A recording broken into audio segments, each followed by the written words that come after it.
ছবিটা হবে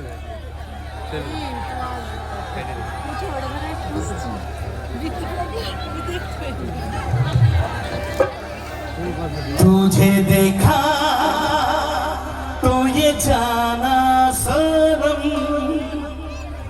प्यार होता है दीवाना सनम अब यहाँ से कहाँ जाए हम तेरी बाहों में मर जाए हम तुझे देखा तो ये जाना सनम এইটা হতে চেয়েছিলাম আরে চুমু চুমু চুমু চুমু এইটা হতে চেয়েছিলাম তোমার বাড়ি যেরকম 100-150 কিলোমিটার দূরে কলকাতা থেকে বা 200 কিলোমিটার দূরে আমার বাড়িও কলকাতা থেকে 75 কিলোমিটার দূরে বসিরহাটের ঠিক বর্ডারের আগে তুমি ওখানে দাঁড়িয়ে যাও সবাই চলো পিছিয়ে 75 কিলোমিটার একদম বর্ডারের ধারে আমার বাড়ি বাদুড়িয়া থানার অন্তর্গত আরবেলিয়া গ্রাম সেইখান থেকে আমি তোমাদের মতো এরকম অনেক ফাংশন অনেক যাত্রা এরকম ভিড়ের মাঝখানে দেখেছি আমি 96 সালে কলকাতায় আমার বাবার হাত ধরে এসেছিলাম আমার দু চোখে বড় স্বপ্ন ছিল এই গ্রামের ছেলেটার তোমাদের যত উন্নত জায়গা তখন এত উন্নত আমার গ্রামও ছিল না কিন্তু আমার সব সময় বাংলাদেশ নয় এসআইআর মধ্যে পড়ি না তোকে যেতে হবে আমায় না তুই যে স্কুলে পড়িস ওই স্কুলের পিছনে বেঞ্চিতে পড়ে এখানে এসেছি তাই জন্য ভাব কোথায় আমি কি জামা পড়ে আর তুই কোথায় বসে আছিস তো 96 সালে আমি কলকাতার স্কটিশ চার্চ কলেজে পড়তে এসেছিলাম পড়াশোনায় লেখাপড়ায় ভালো ছিলাম খারাপ ছিলাম না কিন্তু আমার দু চোখে বড় স্বপ্ন ছিল একদিনকে আমায় পৌঁছতে হবে কোথায় আমি সিনেমা করব আমি টেলিভিশন সিরিয়াল করব আমি মঞ্চে কাজ করব পথ এত সোজা ছিল না কারণ আমার এই ইন্ডাস্ট্রিতে চেনা জানা বাবা কাকা মামা পিচি মেশো কেউ নেই আমি একা এসেছিলাম কিন্তু আমাকে একজন সাহায্য করেছে সে হচ্ছে উপরওয়ালা যার নাম ভগবান যার নাম আল্লাহ যার নাম জিসাস ক্রাইস্ট যার নাম ভাইগুরু যার নাম বুদ্ধা এই সব মানুষরা মিলে সাহায্য করেছে আমার সামনে এসে দেখা দিয়েছে আমি তো সেই মানুষ নই যে আমার সামনে সেই উপরওয়ালা এসে দেখা দেবে 1000 বছর চাইলেও কাউকে দেখা দেয় না তাহলে সে কিভাবে দেখা দিয়েছে আমার বাবা মার মাধ্যমে আমার বাবা মা হচ্ছে সাক্ষাৎ ভগবানেরই রূপ ঈশ্বরের রূপ তারা চেয়েছিল তার ছেলেটা এগিয়ে যাক আমার বাবা বহুদিনের পৃথিবী ছেড়ে চলে গিয়েছে আর একটা জিনিস আমরা প্রত্যেকেই তার দেখা পাই আমরা বুঝতে পারি না কিরকম দেখুন রাতের অন্ধকারে আপনি বহরমপুরে দাঁড়িয়ে আছেন ভয়ানক বৃষ্টি পড়ছে ঠান্ডায় নড়া যাচ্ছে না আপনি জানেন বাজ পড়ে আজকে মৃত্যু অবধারিত কিন্তু একটা ভাঙা লরি তার সামনে বসিয়ে আপনাকে বাড়ি পৌঁছে দিয়ে গেল বললো আমি যাবো হরিহর পাড়া ওই তো ওই আল্লাহ ওই টাইমিংটা আল্লাহ এবং ভগবান দিচ্ছে আমার রক্ত আমার বাড়ির লোক দিতে পারছে না দিচ্ছে কে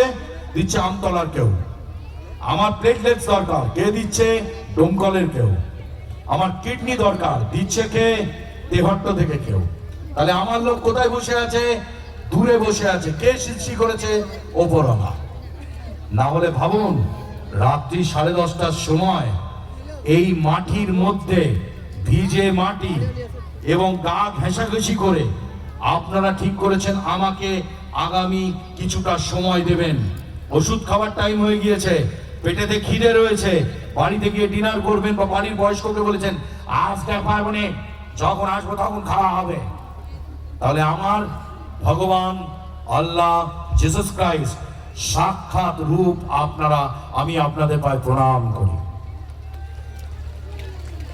এই যে হাততালিটা দিলেন এটাই প্রথম হাততালি এটাই লাস্ট হাততালি আমার ফাংশন দেখতে গেলে এই এ বললে হাততালি বি বললে হাততালি সি বললে হাততালি দিতে হবে না শুধু একটা ছোট্ট অনুরোধ আছে রাখবে তোমরা আমার কাছে আছো আমি না মানুষকে খুব দাম দিই এই যে মাগুলো রয়েছে অত পিছনে বয়স্ক লোকেরা রয়েছে এমন কিছু চিৎকার করো না যাতে আমার মনোসংযোগটা নষ্ট হয়ে যায় কত কষ্ট করে দেখছো একটা ফাংশন দেখলে কম কষ্ট হয় কে আগে একটু আগে পাঁপড় ভাজা আর একটা পুলুরি খেয়ে এসছে যদি ছেড়ে দেয় না তাহলে বোঝা যাবে কি হচ্ছে তারপর আপনার যাই পাক না কেন আপনাকে চেপে চুপে ওখানেই বসে থাকতে হবে কেন উঠে গেলে জায়গা চলে যাবে তাহলে এত কষ্টের পর তবে একটা জিনিস দেখে আপনারা কিন্তু খুব খুশি হয়েছেন, কি বলুন তো?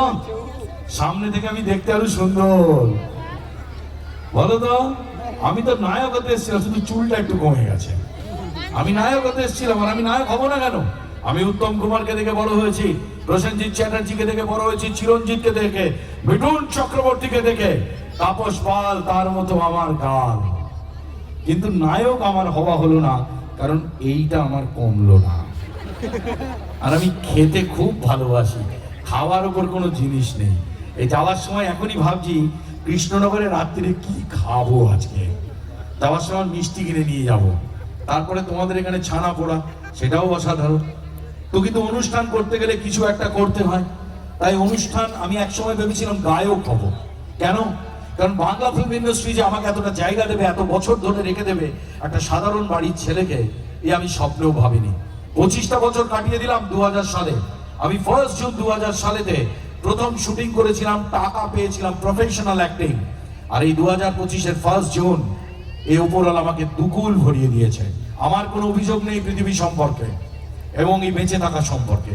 কিন্তু তখন ভেবেছিলাম গায়ক হব। কি গায়ক? কণ্ঠী শিল্পী। কণ্ঠী শিল্পী কিরকম? গৌতম ঘোষ কিশোর কুমারের গান করেন, মিতা চ্যাটার্জি আশা ভোসলের গান করেন, বন্ধু জোজো উষা উত্তুপ মিতা আমাদের আশা ভোসলের গান করে, কুমার শানু নিজে কিশোর কুমারের গান করতেন। তাহলে আমিও গান গাইবো। কোথায়? হোটেলে, বারেতে, তারপরে স্টেজেতে, কিছু না হলে ট্রেনেতে। ট্রেনেতে অনেক লোক ওঠে না বক্স নিয়ে গান গাইতে, আমি তাই ভেবেছিলাম। কিন্তু আমাকে ভগবান অনেক দেখেছেন, ঈশ্বর আমাকে অনেক দেখেছেন। গান দিয়ে অনুষ্ঠান শুরু করব, তাদের উদ্দেশ্যে প্রথম গান গাইবো যারা আজকে অনুষ্ঠানে আসার জন্য বলেছিলেন যে চলো না, বিশ্বনাথ আসছে, শ্রাবন্তী আসছে, আরো সব শিল্পীরা রয়েছে, তারা আসছে। কেউ কেউ বলেছে ওই মোটার মরণে আর কি দেখবো, ওই তো সারাক্ষণ টিভিতে ঘুরে বেড়াচ্ছে আর এই বেলুনের মতো উড়ে বেড়াচ্ছে, ওই আর দেখার কি আছে। তাদের জন্য প্রথম গান। ভালো লাগলে হাততালি দিতে হবে না, আর খারাপ লাগলে মারধর করবেন না। কালকে সকালবেলায় আমার কাজ আছে, কারণ হরিহর পাড়ার নামে তো খুব একটা ভালো রিপোর্ট নেই, খুব ভয়ে আছি। আরে না রে ইয়ার, এত ভালো, আহা, মাদের দেখে সবাই মা নয় কিন্তু আমার। হ্যাঁ, তো গান দিয়ে শুরু করব। আর বাড়িতে ফিরে যেতে হবে, দুটো ছেলে আছে, একটা 10 বছর, একটা 15 বছর, ওদের একমাত্র বাবা আমি।